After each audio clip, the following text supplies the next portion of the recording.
Good morning, CrimeCon. Our next panel is one you're going to want to hear from. From the National Center for Victims of Crimes, Renée Williams. Host of Mind Over Murder and victims advocate, Bill Thomas. Author and survivor, Kathy Kleiner Rubin. And investigative journalist, Brian Entin.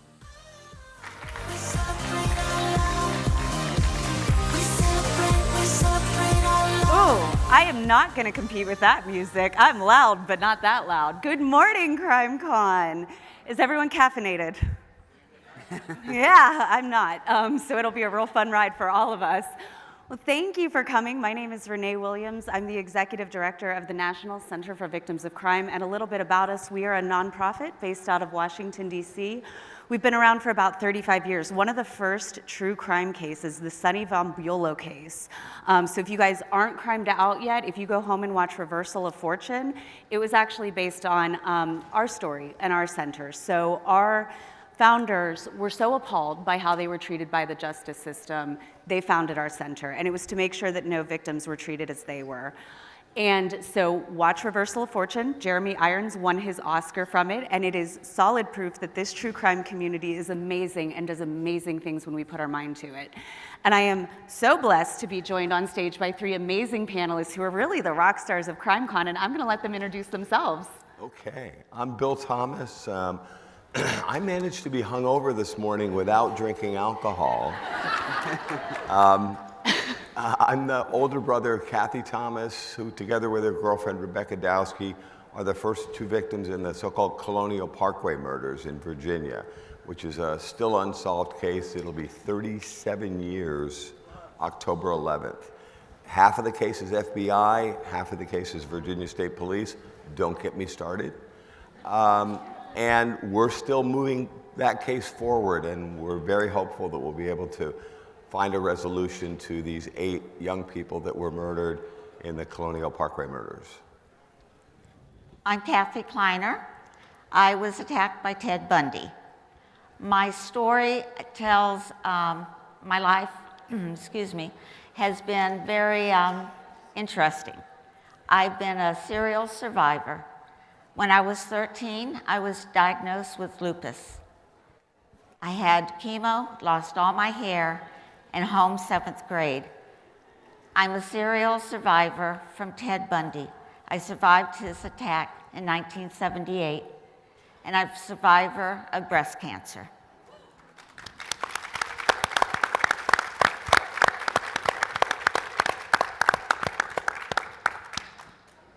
Man, you're amazing.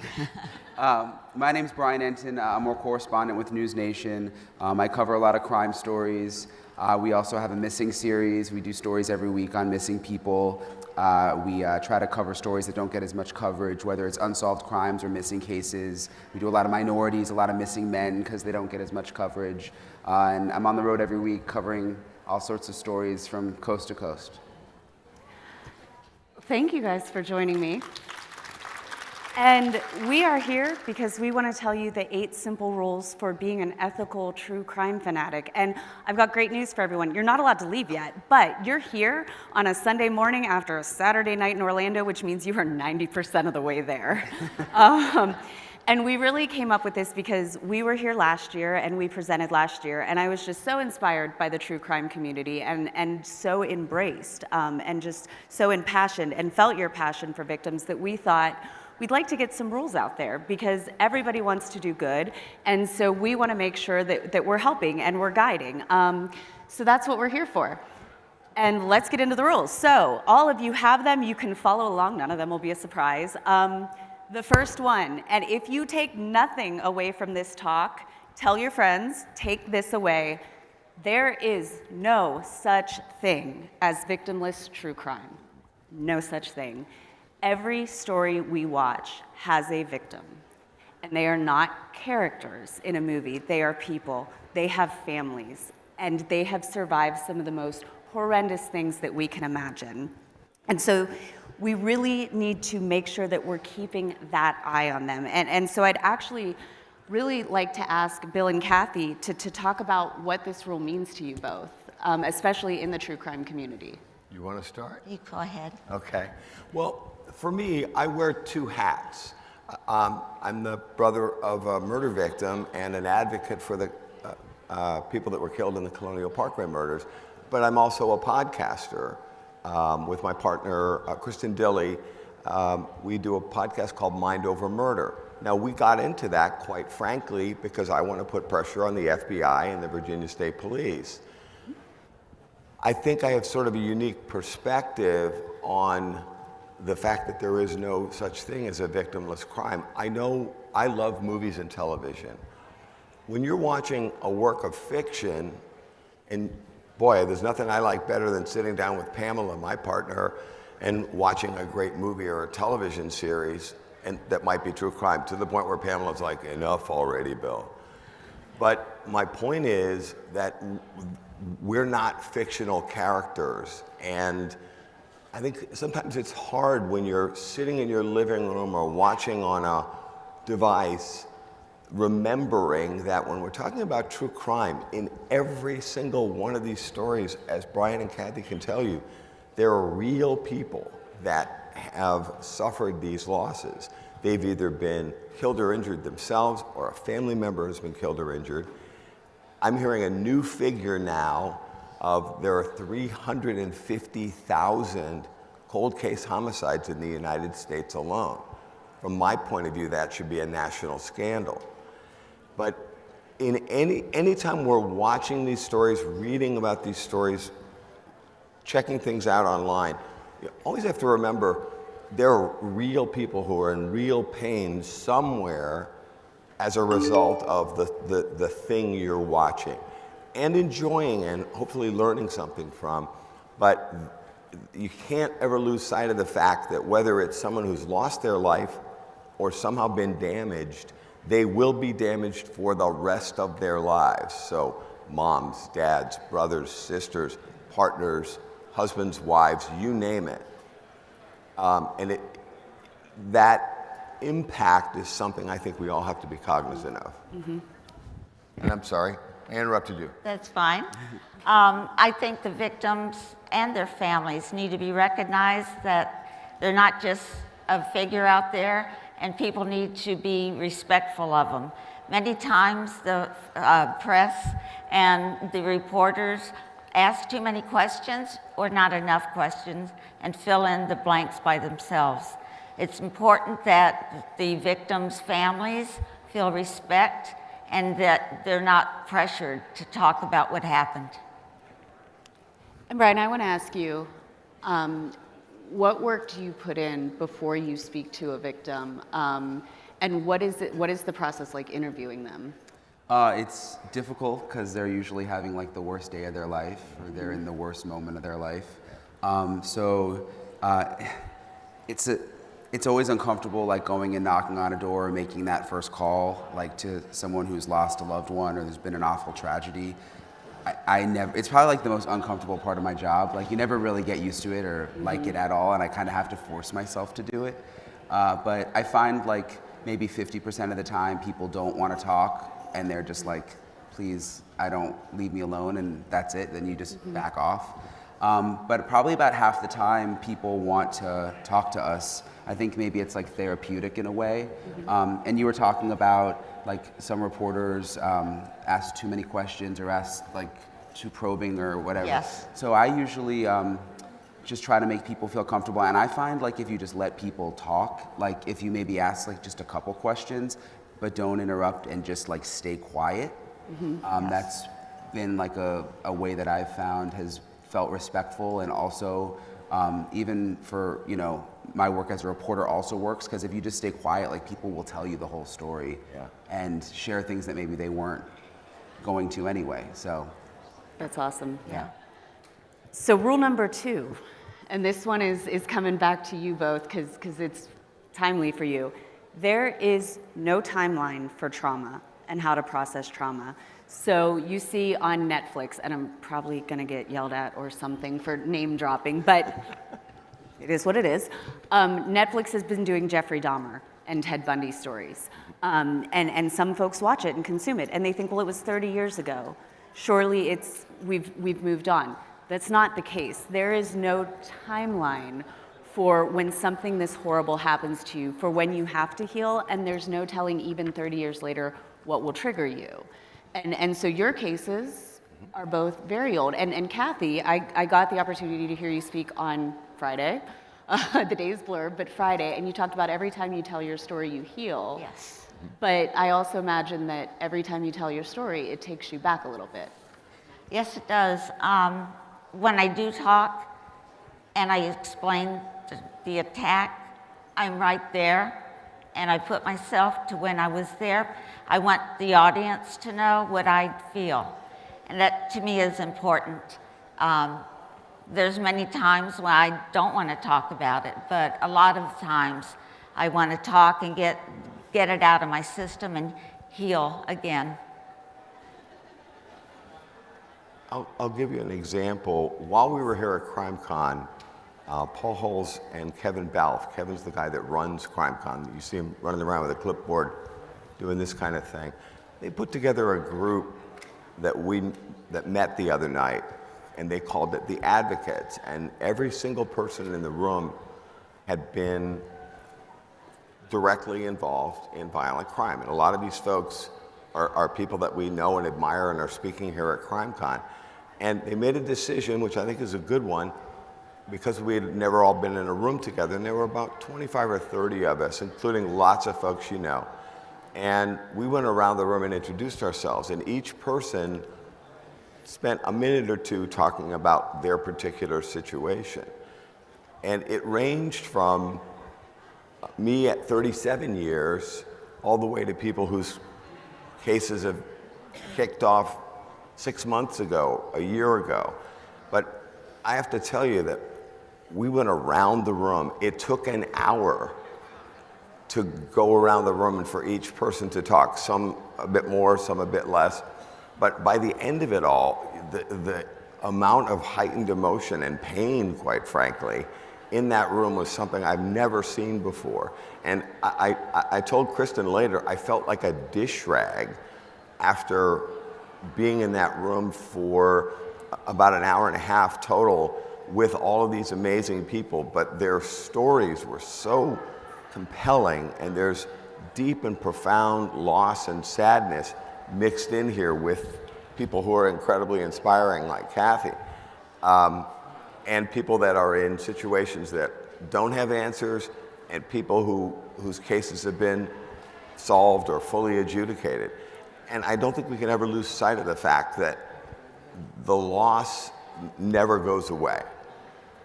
Yeah, and we hear that so often, and I think that's so important to keep. When we lose a loved one, we never move on.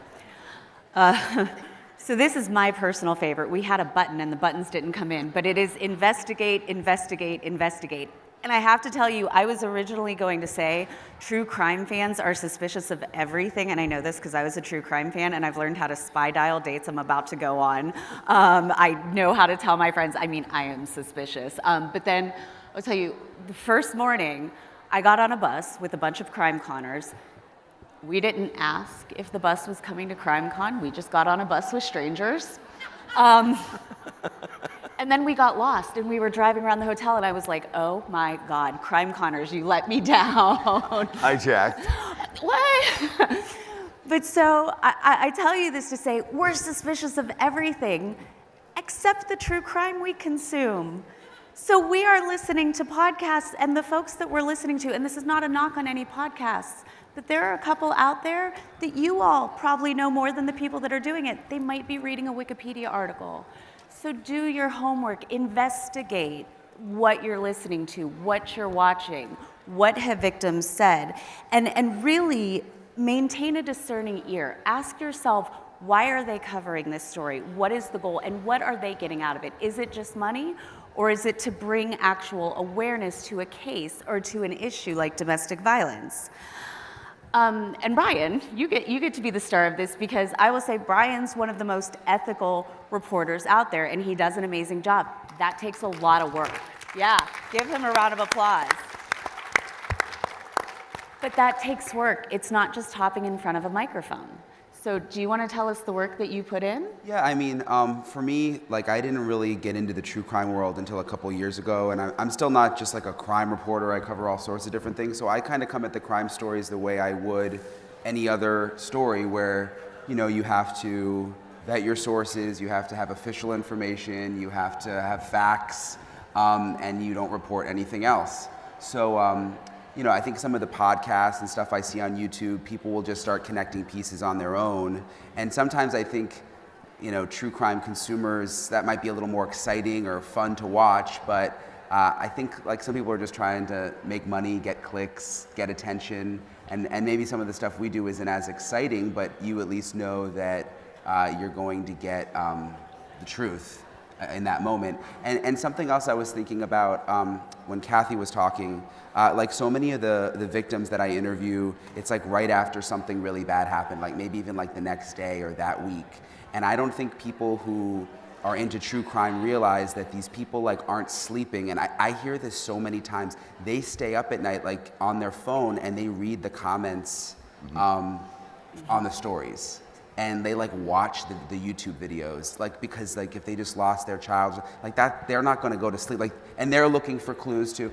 And so I don't think people realize that like the stuff they put in the comments, like the families actually do see, like a lot of the time, and they'll say it to you, like, I saw this comment and like I can't believe they said that, and it really does hurt their feelings.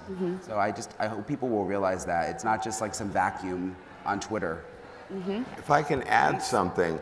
For all of us as fans, and Kristen and I are fans of the true crime genre as well, I can't emphasize Brian's last point enough.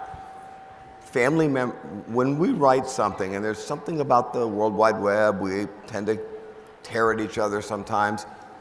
I've done it myself. You need to really think before you hit post in any kind of public forum, and social media is that. I guarantee you, family members are reading those comments. And before you hit post, just stop and think, if that were my fill in the blank, brother, sister, mother, father, whatever, would I want to read this? And, you know, I think we could all dial it down a little bit and try to be a little bit more respectful. And Brian's point is a really good one. Family members are up all night because they can't sleep, and they're reading what people are saying about their loved one's case. Yeah, and they don't have like a media coach. They don't have any really, like we talk about advocates, a lot of them don't have anyone that knows how all of this works. So, you know, they're reading the comments thinking some of this stuff is true, and just makes their situation worse. Well, and Bill, you have a podcast now, but your story is still being covered by your colleagues. Right. So kind of, what have you seen them do wrong? What have you seen them do right? Have conspiracy theories thrown off your case at all? Well, okay. I mean, I tend to be pretty direct, and I'm going to be here. Some of the most popular podcasts in the country have gotten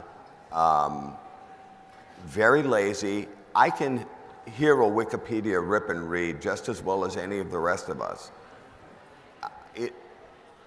There are people that are earnestly trying to move the conversation forward that I think are important and worthy of our time.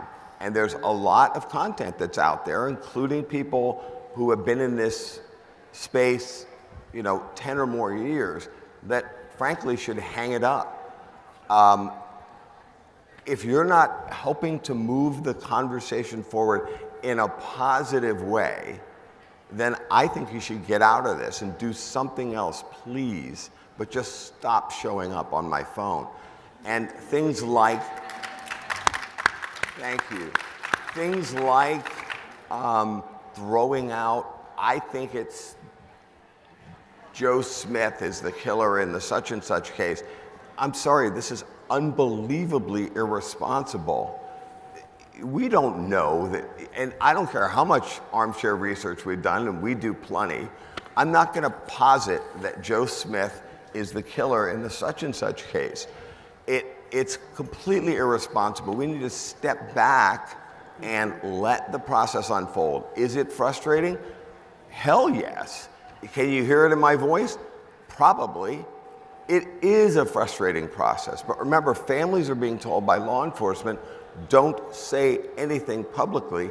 In the meantime, there are podcasters and YouTubers just throwing out, I think it's so-and-so. Understand that if it's not Joe Smith or Jane Doe, you're in the process of ruining their lives, because how many times have we all been surprised when hopefully an arrest happens and guess what? It wasn't Joe Smith or Jane Doe.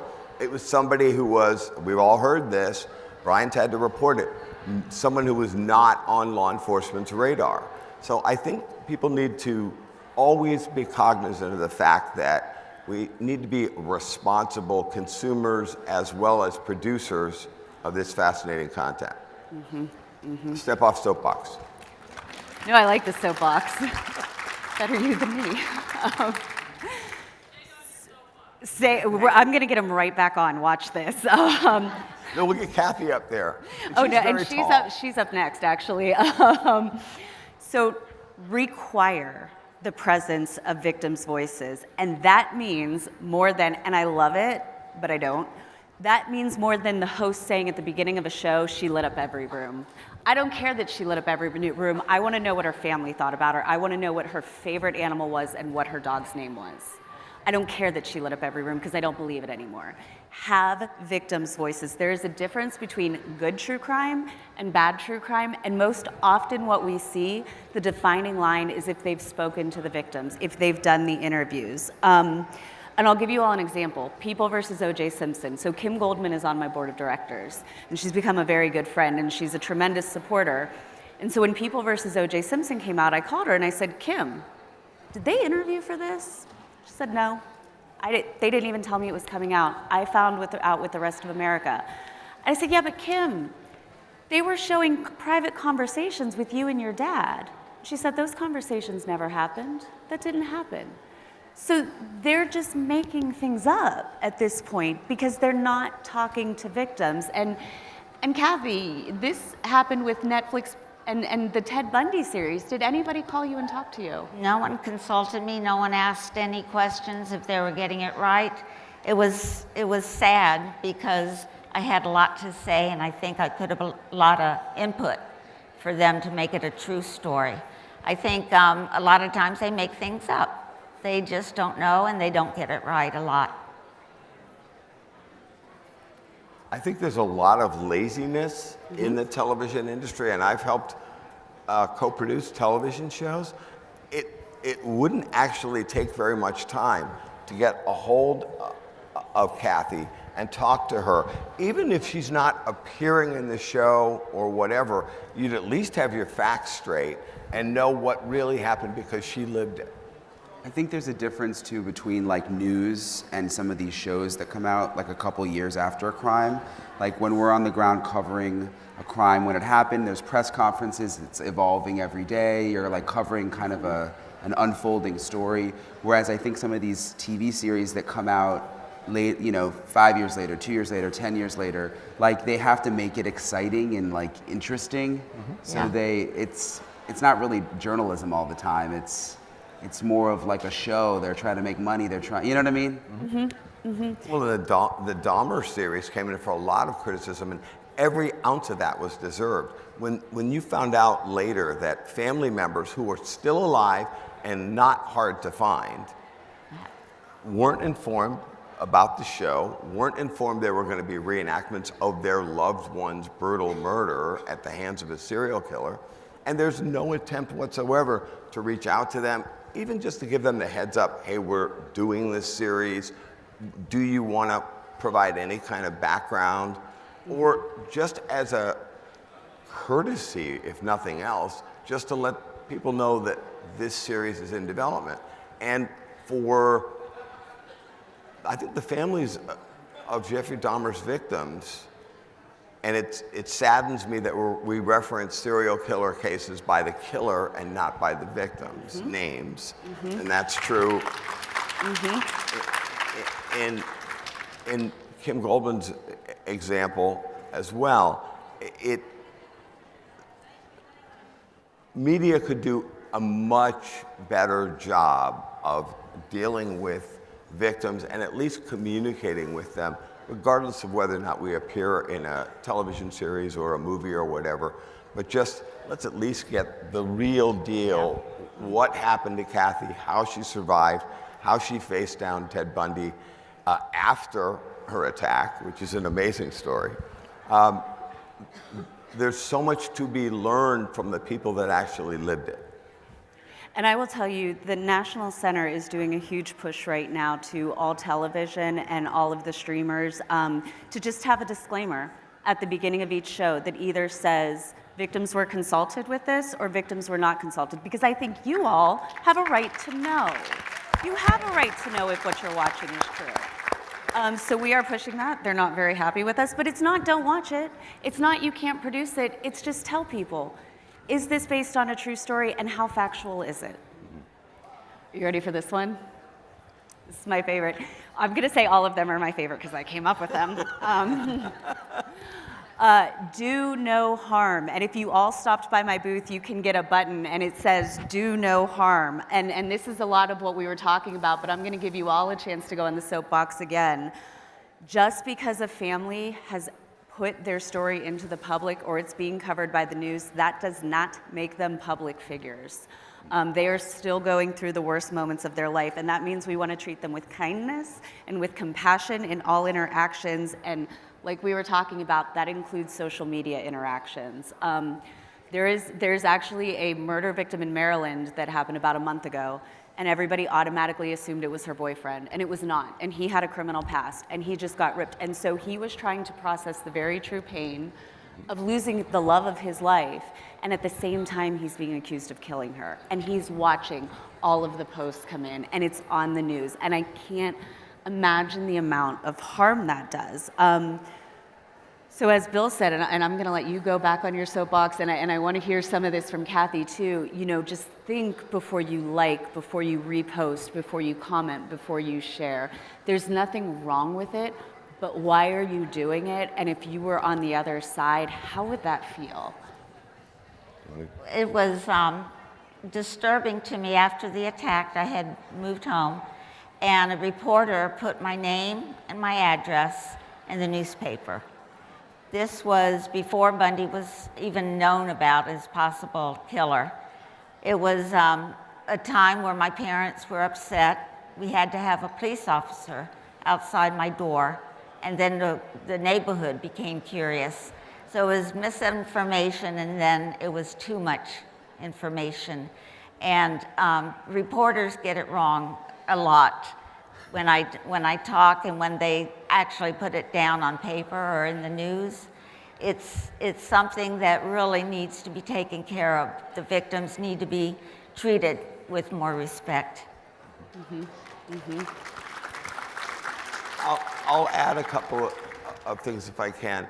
The guy in the Maryland example, understand that 20 years from now, people will still be looking at him out of the corner of their eye at the grocery store or wherever, because they'll be thinking that he was involved, even though he wasn't. And it's that pile on that happens sometimes in media, particularly social media, where people are commenting on a story that Brian has covered, and then everybody's offering their opinions. Yeah. And I like a good debate, but understand that if you're throwing that out there or piling on saying, yeah, it's that guy, let's hang him, you may be doing that person permanent harm, and they've, in this example, already suffered the loss of, in this case, a girlfriend, a partner. One thing I think is really important to remember, families typically, if it's a situation where it's a missing person or an unsolved murder or what have you, we need the media. We need Brian Entin and his crew to be there, because we're actually needing to put the story out so that hopefully someone who knows something, that expression we've all heard, actually someone might step forward to law enforcement and say, yeah, as a result of this story, but I have something to offer. I saw something, I heard something. But remember, from the perspective of the family members, we actually need, whether we want to or not, to use the tools of the media to get some of that media spotlight on our case. So understand that people are not doing it because they want to see themselves on TV or on the internet or whatever. They're doing it for a reason. And their reason is usually, help me find my missing son, daughter, figure out who murdered my sibling, whatever it is. Understand that that's their goal. That's why they're doing this. They're sure not doing it because it's fun. I know Brian tries to be as respectful as he can, and he and his team try to, as you said, deal with someone who's probably going through the worst day of their lives, without a doubt. And by the way, the day after that will be just about as bad. Yeah. And it'll be like that for months or years or maybe forever. Yeah. So understand that the person who is begging for your help is the person you need to be listening to and paying attention to. And that person is not a public speaker, and they are not a public figure, so they're going to say things that maybe don't make sense or sound a little suspicious or funny. They're going on no hours of sleep, like Brian said, and they're going through a traumatic time. So we can't be judging what they say or how they say it. Yeah. And number 6 is respect boundaries, and that's know boundaries too. So find your boundaries and respect them. And that ties very closely into do no harm, but there's a difference when we all go from passive true crime consumers to active true crime consumers. And some of it's in the social media, but we've got to be very careful because you can harm an investigation and you can tie up leads. Kim again actually told me she was here last year and some woman came up to her and accosted her at the dinner and told her she had the entire case solved and it wasn't OJ, and she wanted Kim to know who did it and that she needed to write it down and call the police. Yeah, I can't imagine. But Wow. so individuals like Don't Mess with Cats are lucky. They did a lot of work. It took a lot of work, but they also got lucky. But not everybody can do that. So know your boundaries and know that you're not an investigator. But also be very, very careful because you're also not part of the victim's story. So I hear a lot of podcasters say, oh, she was like my best friend. You never met her. You didn't know her. You weren't in love. They didn't know each other. Like, keep yourself out of the story. And I want to hear from you all how you've seen that play out. It's difficult sometimes to be involved, and my family really took it hard. I can get through it mentally and physically. It was something that I knew I could do, and it was easier than I thought when I had help with family member or with the media. They sometimes got it right. And they were very respectful of me. A lot didn't want to talk to me at first because they didn't want to re-traumatize me. And it was something that I wanted to talk about it. I wanted to get it out because it heals me. So at that point, it was interesting that they didn't want to come out and ask me too many questions. Therefore, a lot of times they made it up. They just decided what they wanted the story, and they wanted to tell it their way and not necessarily what really happened. Yeah, I notice with, you were mentioning like people who aren't involved getting blamed. Like I just think of the Idaho case that happened a lot. Like I was on the ground in Idaho and they didn't arrest Koberger for a while, and there were all sorts of like social media campaigns to blame other people. There was a neighbor who went to the police. Everyone had this whole petition that it was him, and he actually went to the police. Was like, "Please take my DNA." The whole world thinks I did it. Kaylee Gonzalez's boyfriend. A lot of people thought that he was responsible, and I remember when I went to their house early on. The boyfriend was there, and he was just like, everyone thinks I did it, and that really, can you imagine what that's like? And it's not just that people think that these people did it, it's like they take it to the next level where they'll create a petition online, or there was a whole campaign on Twitter, everybody call the police department today and tell them to make the arrest of this person. I'm you're just bogging down the lines, and I think people they take it too far sometimes, One of the things I've said is that cases like this, it's like dropping a stone in a pond, and there's a ripple effect. And the people that are closest to the center are the people that are most directly affected. The waves are largest at that center point. And as we go further out, the waters start to calm a bit. For most of us, we're on that outer periphery, and our interest is valuable, and I applaud it. But we all have to remember that for the folks that are right at the center, like the boyfriend you mentioned, Brian, again, he's suffered a tremendous loss. I don't think he has anything to do with the murder of 4 beautiful young people in Idaho. And I think that case will proceed forward as it should. But understand that he's going to be getting the side eye for decades.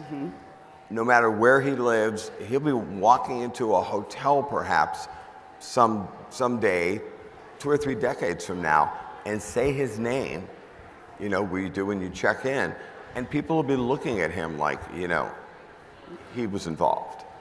And so that ripple effect, he's very close to the center.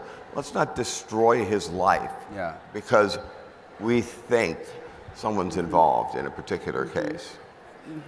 I'd like to add to that, after the attack in Chi Omega, they questioned all the men that had girlfriends there, and they wanted to see if there was a connection with the murders. Also, there was our houseboy, and he was under scrutiny, and my boyfriend. All the men was like, possible victims could have been attacked because they knew him. They knew someone who attacked him. All right, number 7. This is a tough one. It's a really tough one, actually. Don't fall victim to true crime. When 15 years ago, before I had the privilege of working with victims, I was a true crime aficionado.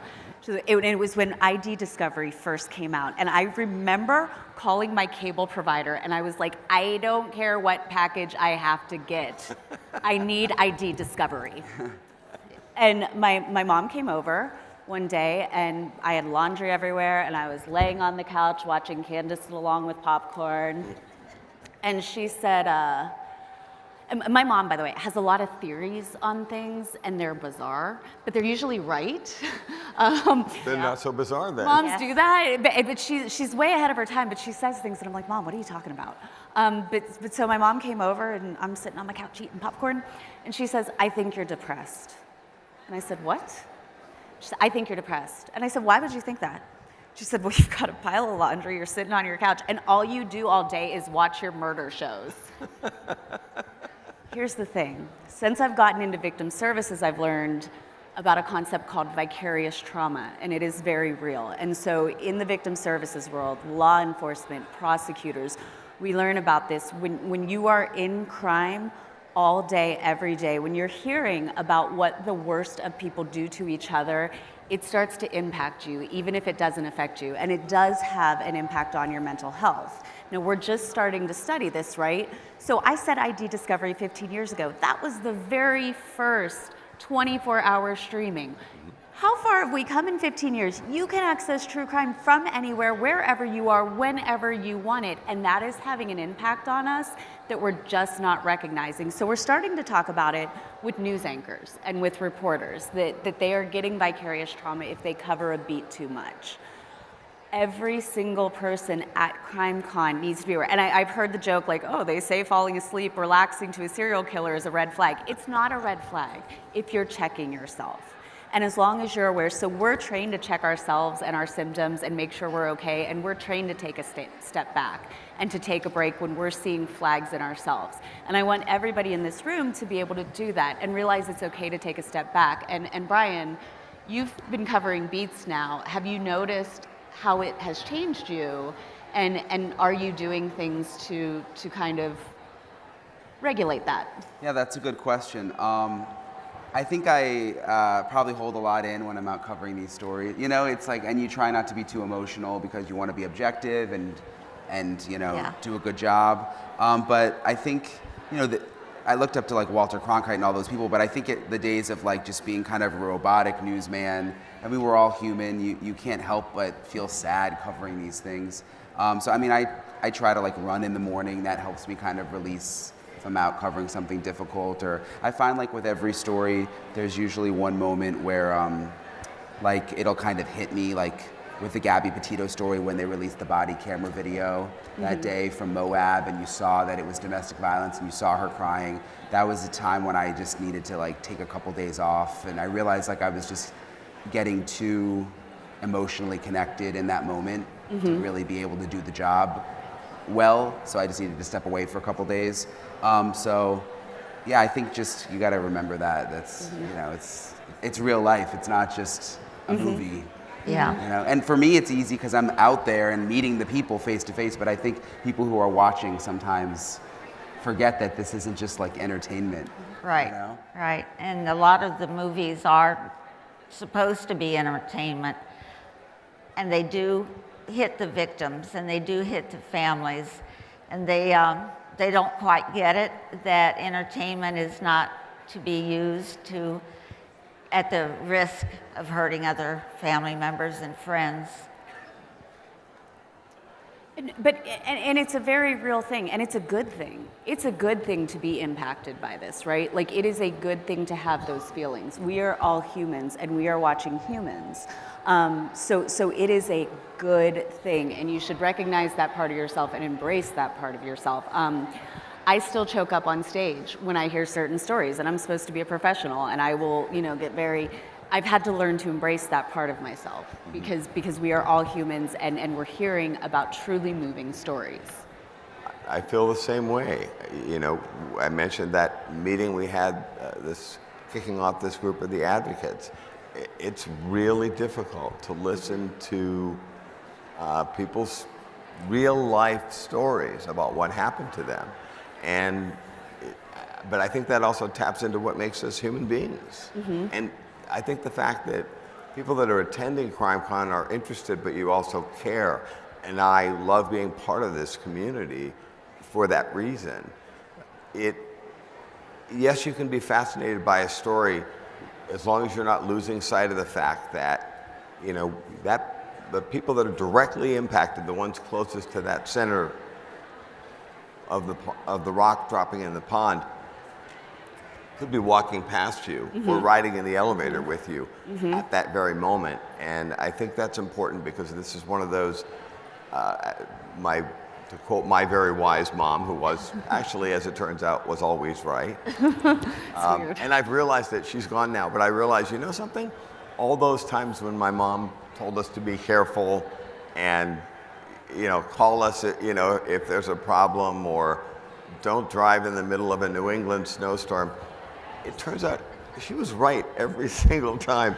So listen to your mom. My mom's watching this actually, and I'm like, I'm gonna eat some crow later. Hi, Mom. Hi, Mom.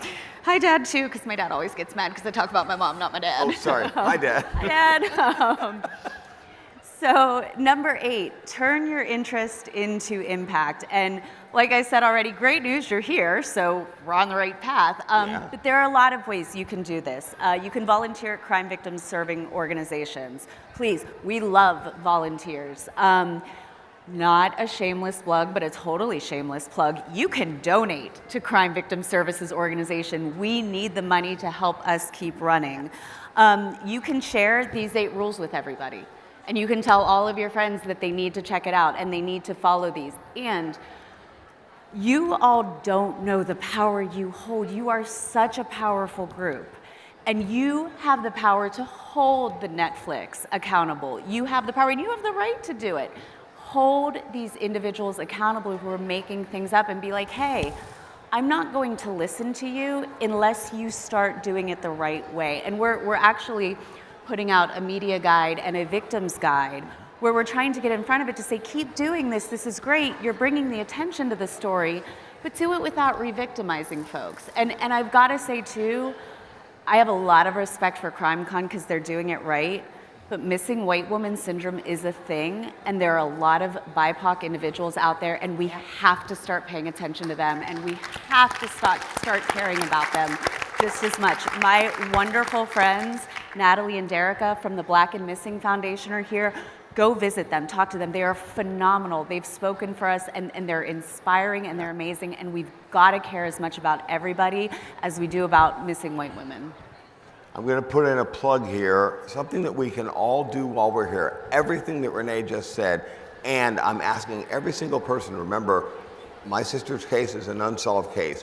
We believe that our case can be solved using forensic genetic genealogy.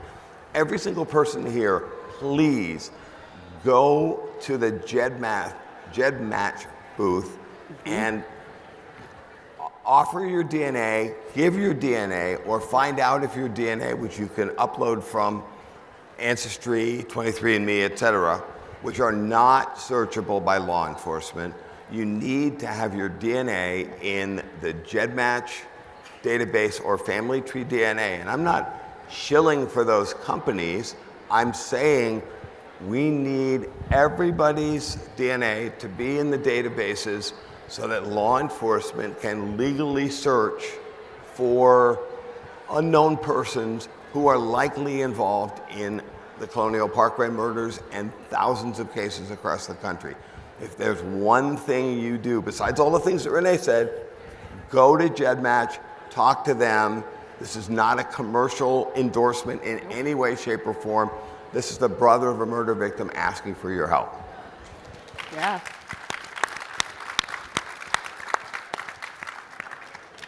Do you guys want to add anything? When you hear about those cases, and there's so many more horrific, just they come to me and just make me feel like my story isn't as important, because these people are actually going through it now, and they have to heal themselves, they have to talk about it, and they have to know that if they help other communities and they help other organizations, they're actually helping themselves as well.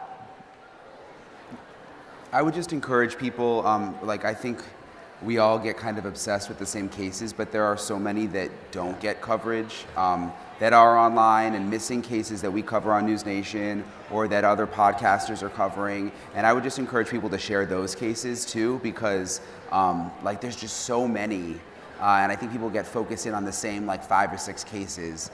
And there's other families out there that like are just desperate for shares and clicks, and they need the help. So yeah, I think that helps a lot. I have something to add.